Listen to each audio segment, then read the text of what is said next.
everyone, welcome to my channel all about biology, and this is Jyoti Verma. Today we are going to discuss about the positive regulation within the lac operon. We have discussed earlier about the negative regulation of the lac operon in our previous videos, in which we have discussed about the negative regulation, about the inducible system. We have discussed about the difference between the structural and the regulatory genes. So if you have not seen it yet, the video, you can see it from the playlist section, as well as you can see it from the I button. The link is available within the description box also. So firstly we will take up the catabolite repression. So Monod was working on E. coli bacteria, and he grown E. coli bacteria in a medium containing both glucose and lactose. So he found out that the E. coli utilizes glucose first. So this effect was called as the glucose effect, and later on this term has been replaced by the term catabolite repression. So when the catabolism of lactose is kept under a repressed state in the presence of glucose, then such a situation is called as the catabolite repression. Okay, so this is about the glucose effect and the catabolite repression. So in our previous videos we have discussed about this lac operon, that the lac operon consists of some regulatory genes, which is the LAC-I. The transcription and translation of these genes leads to the formation of a repressor, which is called as the lac repressor. Then these are the structural genes, which are LAC-Z, LAC-Y and LAC-A. LAC-Z gives rise to beta galactosidase, LAC-Y give rise to permease, and LAC-A give rise to trans-acetylase. We have discussed about that earlier. Now within the lac operon, you can see the green regions are the promoter regions and the red ones are the operator sites. So on the operator site, whenever a repressor protein, that is the lac repressor, binds, it stops the process of transcription of these structural genes. However, coming to the promoter, now we are going to discuss about the promoter. So promoter is the site within the lac operon on which the RNA polymerase can bind, and when it binds on the promoter site, it starts the process of transcription of these structural genes. Okay, now we have to discuss about the nature of the promoter within this lac operon. So the promoter in this lac operon is a weak promoter, because the sequences that need to be present for a strong promoter are not present in this promoter. So the lac operon is a kind of weak promoter. So in such a situation, the RNA polymerase, when binds to this promoter, it will perform the process of transcription, but the level of transcription is at very basal rate. The level of transcription in such a situation is very low.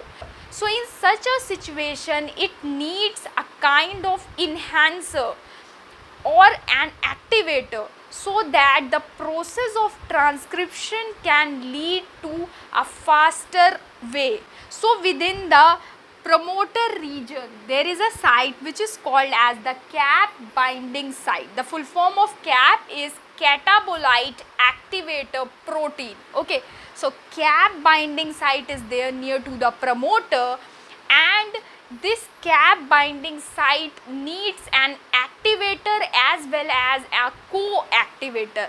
So the activator in this case is a cap, which is called as catabolite activator protein. The activator in this case is a catabolite activator protein, which is called as cap.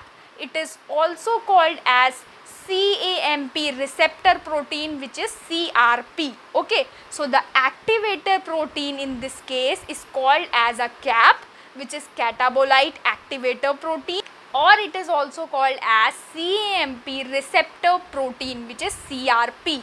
So this activator is called as either cap or either CRP.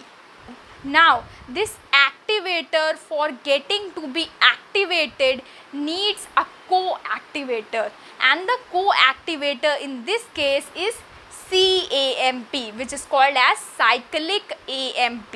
Okay, so when the activator and the co-activator are there, they bind to the cap binding site, and in such a situation as the activator and the co-activator bind to this cap binding site, they cause a characteristic bend within the DNA, due to which the RNA polymerase can bind to the DNA promoter site more firmly. The binding is more strong in such a situation, due to which the levels of transcription are very high in this case. Okay, so whenever there is binding of an activator as well as co-activator on the cap binding site, the transcription levels are higher. So this activator and the co-activator binds to the cap binding site near to about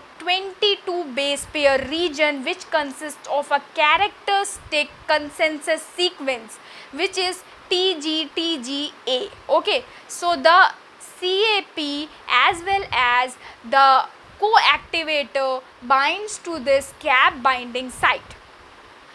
This CAP, which is the activator, exists in dimer form, and this dimer is bounded with the co-activator, which is the cyclic AMP. Okay, now comes the point that this cyclic AMP is synthesized by the process. How it is synthesized? This cyclic AMP is synthesized from the ATP. So when adenylate cyclase enzyme is there, it leads to the conversion of this ATP to cyclic AMP. And what happens in this case, a very important situation that you need to know is that the glucose can inhibit the adenylate cyclase enzyme. So when glucose is present, it will inhibit the adenylate cyclase enzyme, due to which CAMP cannot be formed. So in this case, there is an inverse relationship between the glucose and the cyclic AMP. When glucose is present, cyclic AMP is not formed. When glucose is absent, cyclic AMP is formed. Okay, so there is an inverse relationship between the glucose and the cyclic AMP. So first case is when glucose is present. When glucose is present, then in such a situation what will happen, it will inhibit the enzyme adenylate cyclase, as a result of which cyclic AMP cannot be formed and it cannot bind to the activator, as a result of which this activator co-activator complex cannot be formed, and this cap binding site is not occupied by this activator, as a result of which the transcription of these genes will be at basal level or low level. Now in our second case, when glucose is absent, then in such a situation there is an inverse relationship. So glucose is absent, so in such a situation the adenylate cyclase will convert ATP into cyclic AMP, and this cyclic AMP will bind to the activator, which is your catabolite activator protein. Both of this activator and co-activator complex will bind to the cap binding site, leading to a bending in the structure of the DNA, and in such a situation the RNA polymerase will bind to the region more firmly and more strongly, and due to which the transcription of these genes will lead on in a higher level. That is called as the positive regulation. The positive regulation is a regulation in which there is higher level of synthesis of these products, due to which the catabolism of lactose is enhanced. So positive regulation is very fast catabolism of lactose in the presence of an activator and co-activator. So in this case, the glucose is controlling the rate of transcription. The rate of transcription will be at basal level or will be at higher level is determined by the presence or absence of the glucose. However, the transcription will take place or not is determined by the presence or absence of lactose, as we have discussed earlier in our previous videos, that what will be the effect of the presence or absence of lactose on the lac operon. Okay, so now we are going to discuss about both the situations, what will be the effect of glucose and lactose on the lac operon in different cases. We will discuss about that. Okay, so now we are going to discuss about the case 1. In such a situation, glucose is present and lactose is absent. Then what will happen? What will be the changes that will take place within the lac operon? So now we are going to discuss about that. So as you all know that lactose is absent. So lactose is absent, then there will be no allolactose, as we have discussed earlier in our previous videos. So when there is no allolactose, so the repressor is free. This LAC-I gene is continuously expressing. However, if allolactose was there in active form, that allolactose can bind to the repressor and ultimately leading to the inactivation of the LAC repressor. But in this situation, the lactose is absent, due to which the allolactose is absent. So the repressor exists in the active state in this condition.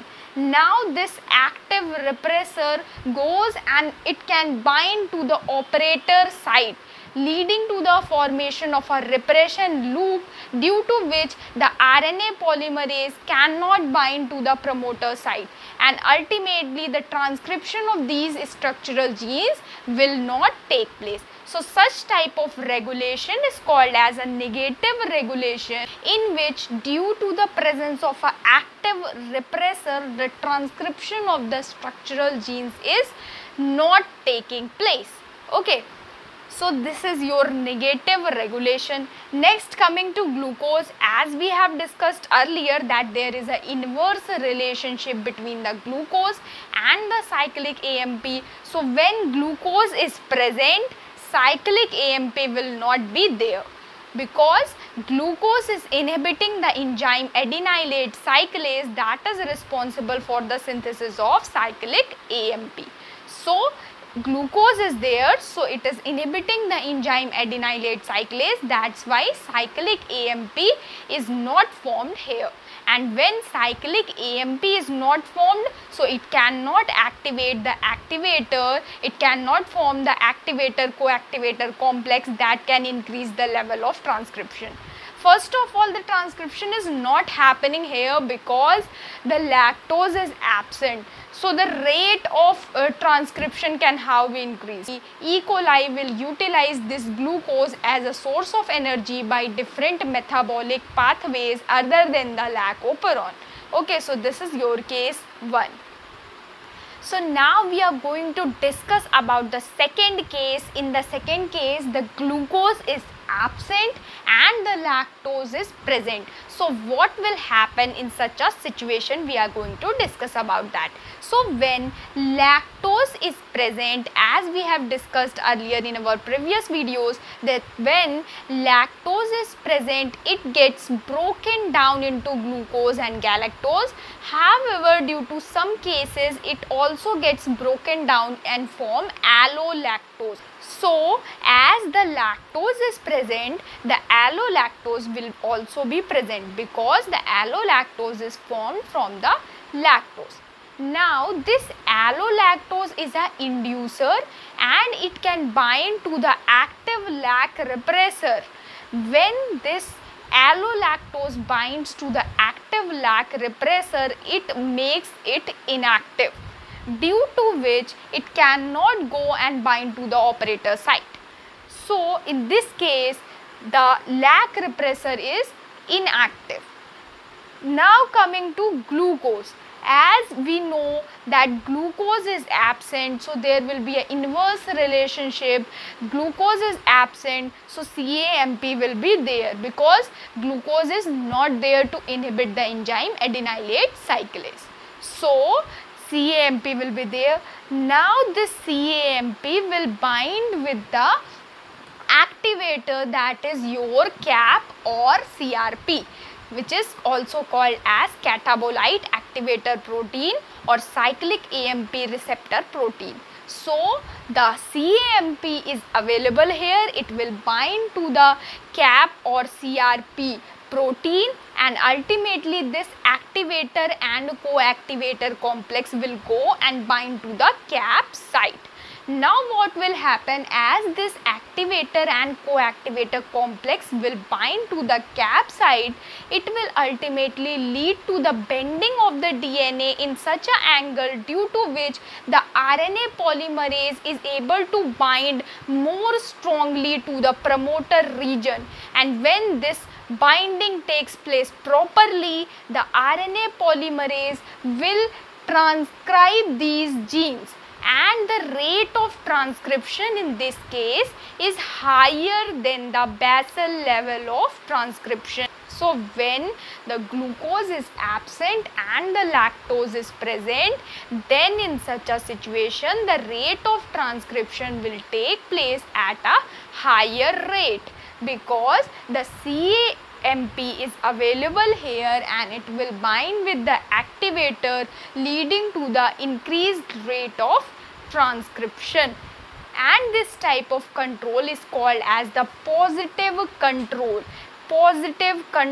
or positive regulation, because in this case the activator and the co-activator complex is leading to increased rate of transcription. So when the rate of transcription increases in the presence of an activator, then such type of situation is called as a positive regulation or positive control. Okay, so that is your case 2, in which a positive regulation is taking place in the presence of lactose and in the absence of glucose.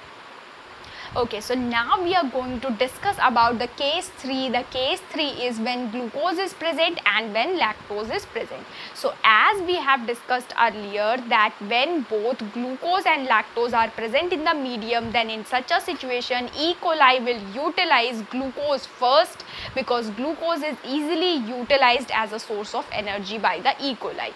Let's see what happens in this case. So as we are having lactose, so there will be allolactose.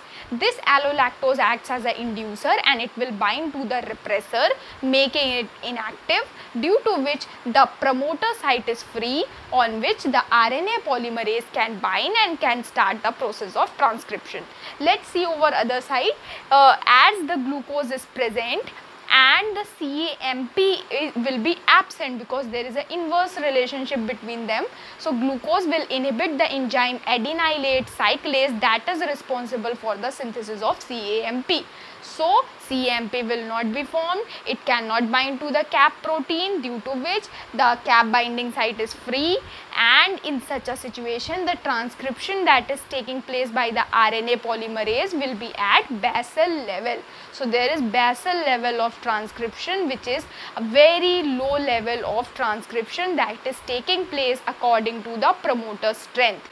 And as the promoter is weak in this case, so the transcription rate is very low, or negligible level of transcription is taking place in such a situation.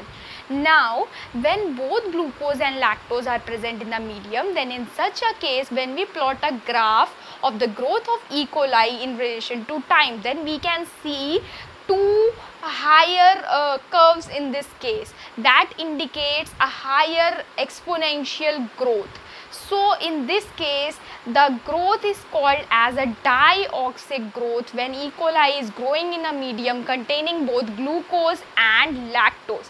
And what will happen in this case, the E. coli will grow at very higher rate by utilizing the glucose first. Okay, it will utilize the glucose first and will grow at very higher rate. So this is your exponential phase. However, when all the glucose is utilized, then there is a lag phase.